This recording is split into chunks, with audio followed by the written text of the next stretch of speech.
Dimanche, on passe à l'heure d'hiver. Concrètement, ça veut dire qu'à 3 heures du matin, il sera en fait 2 heures.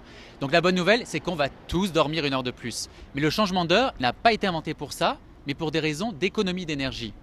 Alors en France, il a été officiellement mis en place en 1975. Il existe aujourd'hui dans plus de 70 pays. Mais qui, un jour, a eu la folle idée de vouloir changer d'heure?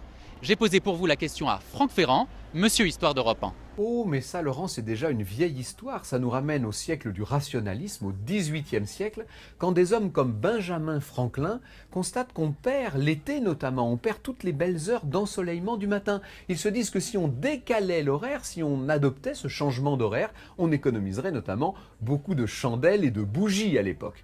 Ils ne sont pas les seuls à le dire. Un certain nombre de spécialistes vont s'en mêler. Un Anglais comme Willett va écrire un livre entier sur la question. Et cependant, les gouvernants se font tirer l'oreille. Les grandes nations vont attendre une crise majeure, la Première Guerre mondiale, pour adopter ce changement d'horaire. On est en 1916, en 1917, quand l'Angleterre, l'Allemagne, la France finissent par accepter cette véritable révolution qui va perdurer pendant toutes les années 30, jusqu'à la Seconde Guerre mondiale. Et vous savez qu'il faudra attendre de nouveau une autre crise, cette fois c'est le premier choc pétrolier en 73, pour qu'on y songe sérieusement. La France adoptera de nouveau le changement d'horaire en 1975. Merci Franck Ferrand pour ce petit plongeon au cœur de l'histoire.